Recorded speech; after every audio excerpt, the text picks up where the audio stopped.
তাদের মধ্যে যদি একটা $100 মিলিয়ন ইনভেস্টমেন্ট হয়, দ্যাট উইল বি 1000 কোটি টাকা, 1200 কোটি টাকা investment. That should be a big success for this summit. দক্ষিণ এশিয়ার অর্থনৈতিক সম্ভাবনাকে দক্ষিণ পূর্বে আরো ছড়িয়ে দেওয়া সম্ভব। স্পেস এক্স ও টেসলার এর মালিক এলন মাস্কের সঙ্গে ফোনে আলাপ করে ডক্টর মোহাম্মদ ইউনূস ম্যাজিকের মতো বদলে দিচ্ছে বাংলাদেশ। বাংলাদেশের বিভিন্ন সেক্টর থেকে এমন সব পজিটিভ নিউজের খবর আসছে যেগুলো শুনে আওয়ামী লীগ এবং ভারতের মাথায় হাত। আজকের ভিডিওতে আমরা জানবো ডক্টর ইউনূসের সেরা 10টি সফলতা সম্পর্কে। ডক্টর ইউনূস কি কি সেক্টরে সফলতা অর্জন করেছে চলুন দেখে আসি।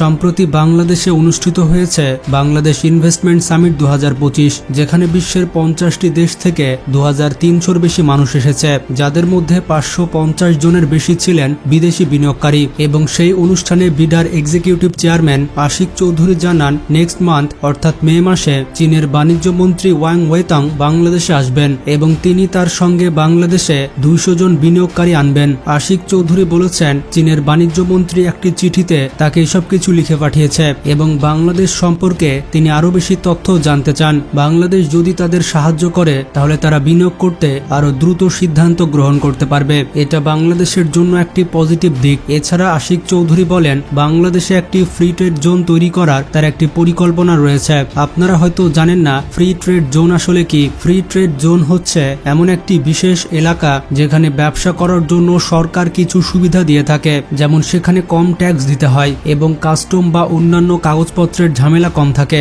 তাছাড়া বন্দর, গুদাম, রাস্তাঘাট এইসব কিছুর বেশ ভালো সুবিধা দেওয়া হয়ে থাকে ফ্রি ট্রেড জোনে, যাতে করে ব্যবসা খুবই স্মুথলি চালানো যায়। যেমন দুবাইয়ের জেবেল আলী ফ্রি জোন, এই ফ্রি ট্রেড জোন তাদের বন্দরের পাশে গড়ে উঠেছে। মজার ব্যাপারটি হচ্ছে এখানে হাজার হাজার কোম্পানি কাজ করে, যেটা দুবাইয়ের অর্থনীতির প্রায় 25%। তো এইরকম একটি ফ্রি ট্রেড জোন প্রতিষ্ঠা করা হবে বাংলাদেশের মাতারবাড়ি এলাকায়। এর মধ্যে দিয়ে অনেক কর্মসংস্থান এবং নতুন ব্যবসা প্রতিষ্ঠান গড়ে উঠবে। এছাড়া আশিক চৌধুরী জানান আগামী 1 থেকে 2 বছরের মধ্যে প্রায় 15,000 মানুষের কর্মসংস্থান তৈরি হবে। এছাড়া ডক্টর ইউনূসের একটি সফলতা হচ্ছে ইউনাইটেড কিংডম বাংলাদেশে 550 কোটির সহায়তা দিতে ইচ্ছুক। কারণ হচ্ছে বাংলাদেশ থেকে যে সমস্ত টাকা অবৈধভাবে ইউনাইটেড কিংডমে পাঠানো হয়েছিল এবং সেগুলো ফেরত আনার জন্য বাংলাদেশ যে ইফোর্ট দেখাচ্ছে, সেটা দেখে ইউনাইটেড কিংডমের অনেক ফার্মস লিগালভাবে বাংলাদেশকে সাহায্য করতে প্রস্তুত। এর জন্য তারা বাংলাদেশে $50 মিলিয়ন বা 550 কোটি টাকা ইনভেস্ট করতে চায়। ডক্টর ইউনূসের একটি সেরা পদক্ষেপ হচ্ছে বাংলাদেশের বিভিন্ন সরকারি হাসপাতাল চত্বরে সরকারি ফার্মেসি চালুর উদ্যোগ গ্রহণ করা হয়েছে। এই সকল সরকারি ফার্মেসিতে 250 ধরনের বহুল ব্যবহৃত ওষুধ মিলবে, যেই ওষুধগুলো কেনা যাবে 3 ভাগের 1 ভাগ দামে, মানে 30 টাকা হলে আপনি 10 টাকাতে কিনতে পারবেন। বাংলাদেশের সরকারি হাসপাতালগুলোতে প্রথমবারের মতো ফার্মেসি চালু হতে যাচ্ছে। স্বাস্থ্য বিভাগের নতুন উদ্যোগের মাধ্যমে এই ফার্মেসিগুলো শুরুতে হাসপাতাল চত্বরেই বসানো হবে, যাতে রোগীরা কম মূল্যে ওষুধ পেতে পারেন। ডক্টর ইউনূস নিজের মুখে বলছেন বাংলাদেশের কাছে বিশ্বকে বদলে দেওয়ার মতো দারুণ কিছু আইডিয়া আছে। তার কাছে এমন কিছু ক্রিটিক্যাল আইডিয়া রয়েছে যেগুলোর মাধ্যমে বাংলাদেশ পুরো বিশ্বে মাথা চাড়া দিয়ে উঠবে। এছাড়া কূটনৈতিক সম্পর্ক উন্নয়নে ডক্টর ইউনূস বেশ কিছু কাজ করেছে, যেমন জাতিসংঘ সাধারণ পরিষদের 79তম অধিবেশনে অংশগ্রহণ সহ বিভিন্ন আন্তর্জাতিক সম্মেলনে যোগদান, মার্কিন যুক্তরাষ্ট্রের সাথে বাণিজ্য সম্পর্ক উন্নয়নে আলোচনা এবং আমেরিকান পণ্যের আমদানি বৃদ্ধির উদ্যোগ, ভারতের প্রধানমন্ত্রী নরেন্দ্র মোদীর সাথে বৈঠক এবং দ্বিপাক্ষিক সম্পর্ক উন্নয়নে আলোচনা। এছাড়াও ডক্টর ইউনূস গত কয়েক মাসে বিপুল পরিমাণে ঋণ পরিশোধ করেছে। গত 8 মাসে ডক্টর মোহাম্মদ ইউনূস দেশি বিদেশি প্রায় 62,000 কোটি টাকা ঋণ পরিশোধ করেছে। এছাড়া দেশের রেমিটেন্সের প্রবাহ অনেক বেড়েছে। বাংলাদেশে রেমিটেন্সের পরিমাণ বেড়েছে $18.49 বিলিয়ন এবং টোটাল রিজার্ভ হচ্ছে $25 বিলিয়ন। গত বছরের তুলনায় এবছর $4 বিলিয়ন বা 50,000 কোটি টাকা রেমিটেন্স বেশি এসেছে।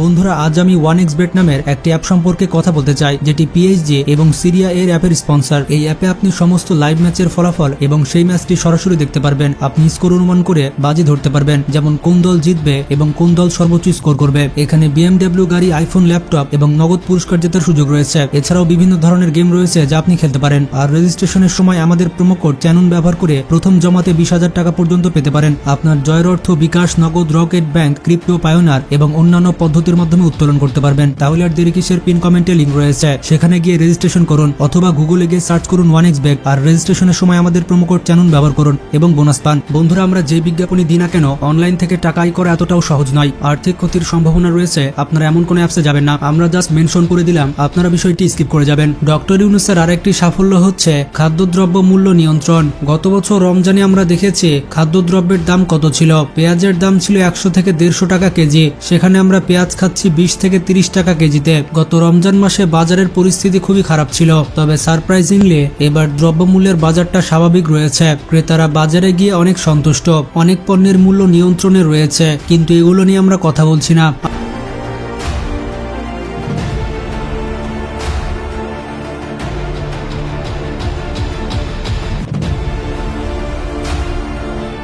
আর একটি নোটেবল কাজ ডক্টর মোহাম্মদ ইউনূস করেছে, সেটা হচ্ছে শেখ হাসিনা এবং তার পরিবারের ব্যাংক অ্যাকাউন্ট থেকে 635 কোটি টাকা উদ্ধার করা হয়েছে। গত 22 মাসের তুলনায় সর্বনিম্ন মুদ্রাস্ফীতি হয়েছে। ভাবতে পারছেন, মাত্র 8 মাসে দেশের মুদ্রাস্ফীতি একবারে কমিয়ে দিয়েছে।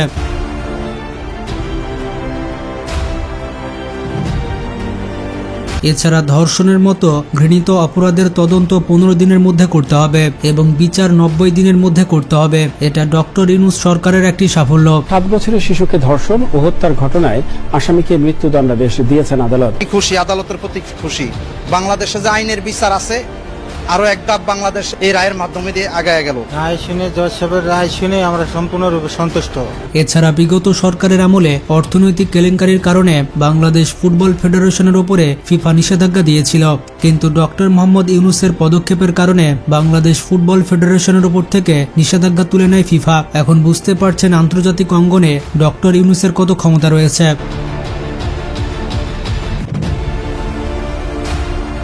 এছাড়া ডক্টর মোহাম্মদ ইউনূসের সরকার সরকারি চাকরির বয়সসীমা 30 থেকে 32 বছর করেছে। এছাড়া চায়নার রাষ্ট্রদূত ইয়োমেং বলেছেন, পৃথিবীর সবথেকে বড় solar manufacture company loamy company decision নিয়েছে তারা বাংলাদেশে একটি কোম্পানি তৈরি করবে, আর বাংলাদেশে সোলার ম্যানুফ্যাকচারিং কোম্পানি তৈরি করে বাংলাদেশকে অর্থনৈতিক হাব তৈরি করবে তারা।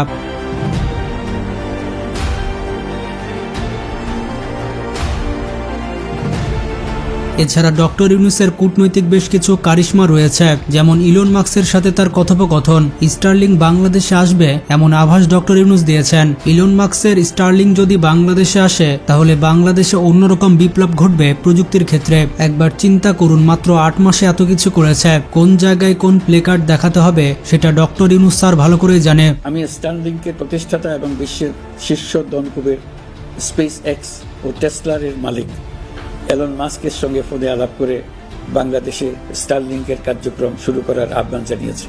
সে অনুসারে কোম্পানির প্রতিনিধিরা এখন বাংলাদেশে তাদের কার্যক্রম শুরুর আয়োজন করছে। জাতিসংঘের মহাসচিব অ্যান্তোনিও গুতেরেসকে বাংলাদেশে নিয়ে এসেছেন ডক্টর ইউনূস। 14 মার্চ কক্সবাজারে এসেছিলেন অ্যান্তোনিও গুতেরেস এবং তিনি 1 লক্ষ রোহিঙ্গা শরণার্থীর সাথে ইফতার করেছেন। শরণার্থী রোহিঙ্গাদের হাতে উল্লেখযোগ্য কিছু ব্যানার দেখা যায়, সেখানে লেখা ছিল, জাতিসংঘ আমাদের নিরাপত্তা এবং মর্যাদাপূর্ণ প্রত্যাবর্তন নিশ্চিত করুন। এছাড়া লেখা ছিল, জাতিসংঘ আমাদের বাড়িতে নিয়ে যান, আমরা হচ্ছে রোহিঙ্গা, আমরা রাষ্ট্রহীন নই। আরও লেখা ছিল, মায়ানমারে আমাদের অধিকার নিশ্চিত করুন। আপনারা কি ভেবেছেন জাতিসংঘের মহাসচিব অ্যান্তোনিও গুতেরেস বাংলাদেশে আসবে আর রোহিঙ্গারা এভাবে ব্যানার নিয়ে দাঁড়িয়ে থাকবে? এইসব কিছু এমনি এমনি হচ্ছে না, এগুলো হচ্ছে ডক্টর মোহাম্মদ ইউনূসের প্ল্যানিং এর কারণে। এছাড়া জাতিসংঘ মহাসচিব বলেছে, আগামী রমজানের ইফতার রোহিঙ্গারা মিয়ানমারে গিয়ে করবে। তাছাড়া রোহিঙ্গাদের উদ্দেশ্যে ডক্টর মোহাম্মদ ইউনূস চট্টগ্রামের যে আঞ্চলিক ভাষায় বক্তব্য দিয়েছেন সেটি শুনে সত্যি আমি মুগ্ধ হয়ে গিয়েছি।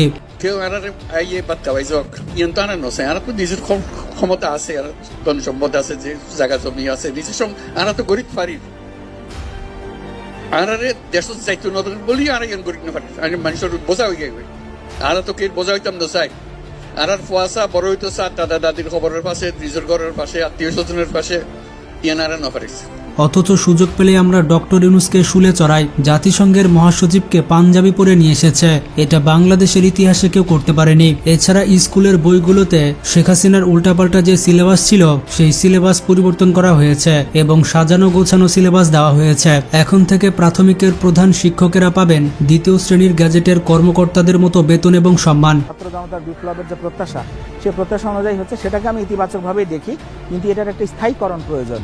যাতে করে পরবর্তীতে আবার পরিবর্তন না হয়ে যায়। যে রাজনৈতিক সরকারই আসুক তারা একচোখা হয়ে যায়, এই একচোখাটা না হয়ে সর্বজনীনভাবে যদি এটা করা যায় সেটা অবশ্যই উত্তম। জাতিসংঘের মহাসচিব বলেছে আগামী বছর মিয়ানমারে রোহিঙ্গাদের ফিরিয়ে নিয়ে যাবে এবং আগামী রমজানে তাদের সাথে ইফতার করবে। বাংলাদেশের জন্য এর থেকে বড় সুখবর আর কি হতে পারে? বন্ধুরা, অনেক কিছু বলা সহজ, গালমন্দ করা সহজ, নির্বাচন দ্রুত চাওয়া সহজ, ব্যক্তিকেন্দ্রিক একটি জাতিকে উন্নতির শিখরে নিয়ে যাওয়ার জন্য ডক্টর ইউনূস সবসময় ব্যস্ত। তারপরও তিনি অনেক কিছু করছেন এবং ভবিষ্যতে করে যাবেন। 8 মাসে ডক্টর ইউনূস কি করেছে তার যদি আমরা সামারি করি তাহলে আমরা বেশ কিছু জিনিস পাবো, যেমন 15,000 কোটি টাকার বিশ্বমানের মেডিকেল প্রতিষ্ঠা। ডক্টর মোহাম্মদ ইউনূসের অন্তর্বর্তী সরকার 12,000 কোটি টাকা দিয়ে 4টি মহাসাগরীয় বাণিজ্যিক জাহাজ ক্রয় করেছে। চীনের সাথে 10,000 কোটি টাকার তিস্তা ব্যারেজ তৈরি হচ্ছে। বাংলাদেশ বিনা শুল্কে 2028 সাল পর্যন্ত মুক্ত বাণিজ্য করতে পারবে। এছাড়া বিশেষ অর্থনৈতিক অঞ্চল তৈরির $1 ট্রিলিয়ন চুক্তি হতে যাচ্ছে। ঠিক তখনই পৃথিবীর উত্তর মেরু থেকে খবর আসছে বাংলাদেশের সব থেকে বড় সমস্যা, জাতিসংঘে রোহিঙ্গা প্রস্তাব পাশ হয়েছে 140 দেশের প্রত্যক্ষ ভোটে, যেখানে কোনো দেশ বিপক্ষে ভোট দেয়নি। বন্ধুরা, ডক্টর মোহাম্মদ ইউনূসের জন্য ভিডিওটিতে একটা লাইক তো দেওয়াই যায়। আপনারা ডক্টর ইউনূসকে কত বছর ক্ষমতায় দেখতে চান কমেন্টে জানান। আর পরবর্তী নির্বাচনে আপনি কোন দলকে ভোট দিবেন আপনার গুরুত্বপূর্ণ মতামত জানান। ভিডিওটি ভালো লাগলে বেশি বেশি শেয়ার করতে পারেন।